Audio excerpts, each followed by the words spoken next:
Ainda na escola pitagórica, nós temos dois filósofos importantes, o Filolau e o Arquitas. E o Filolau foi importante porque ele antecipa alguns temas que depois teremos Platão aprofundando bastante e Aristóteles também. E o Filolau é um dos primeiros ali a registrar por escrito a doutrina pitagórica, que antes era passada oralmente. Ele considerava a estrutura do real como limite e ilimitado. Então, o ilimitado era aquele apeiron que já vimos, e o limitante ali, esse Peras, ele tem uma ideia já de forma, algo que depois Platão e Aristóteles vão desenvolver bastante, mas esse limitante tem essa relação com a medida das coisas, lembrando que ele, como era escola pitagórica, então as relações matemáticas eram importantes, então as medidas tinham a ver com a forma e com a determinação. E o ilimitado, ele justamente ele tem a ver com o que é contínuo. Então, ele também tem a ver com o potencial. Então aí nós já estamos vendo alguns conceitos que vão aparecer tanto em Platão como Aristóteles, de forma cada vez mais elaborada. Mas essa relação entre contínuo, por exemplo, infinito e o que é limitado à forma é extremamente importante e para o desenvolvimento da filosofia como um todo. Então, esse filósofo, o Filolau, já estava entrando nesses temas. O próprio Arquitas também vai entrar.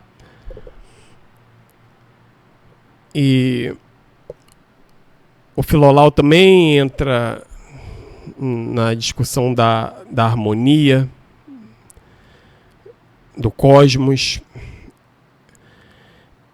E ele vai trazer também algumas noções de cosmológicas, onde, por exemplo, ele considera que a Terra não ocupava o centro do mundo, do universo, ou como era natural, e a maioria das pessoas que tentavam pensar sobre a Terra de forma mais racional iam para esse lado.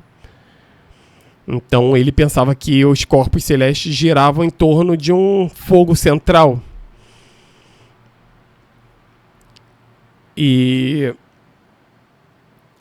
é importante que temos que ver que como isso aconteceu ainda lá na antiguidade, não se tinha instrumentos, então tudo que se observava da natureza era a olho nu. O próprio Arquitas também é pertencente a essa escola pitagórica, e ele foi também um governante de Tarento, e ele já estava trazendo também uma aplicação da matemática, estava trazendo uma visão aplicada ali, estava trazendo uma mentalidade mais científica, e também considerava a matemática como a chave ali para entender a realidade, né? Entendia a matemática ali como uma ferramenta de explicação, né, da realidade. E ele também considerava, então, as proporções. Então, para ele, a harmonia do mundo também depende das relações de proporções. E diferentes tipos de proporções explicam diferentes fenômenos. Então, assim se explica a música, assim se explica a física como um todo, e se explica o cosmos. Então, a matemática e a física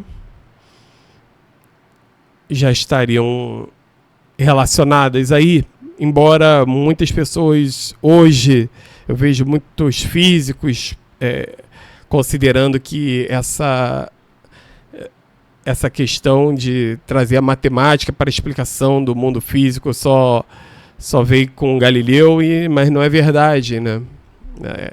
Já os pré-socráticos já traziam isso, e a escola platônica também trouxe isso. Então, vários filósofos que estavam presentes na escola ali, posteriores ali a Platão, também estavam trazendo esse tipo de contribuição. Vários que nós vamos ver ainda, né? Então, a filosofia e a política também era importante ali, essa correlação para o Arquitas, né? Então, a razão deve governar a vida humana. Então, a política deve refletir uma ordem racional. E a matemática ela pode servir como um modelo para esse equilíbrio e justiça.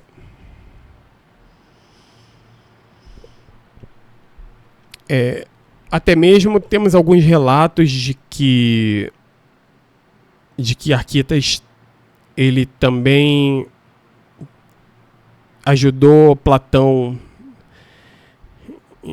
em algumas situações, e também contribuiu com a academia, né, de Platão.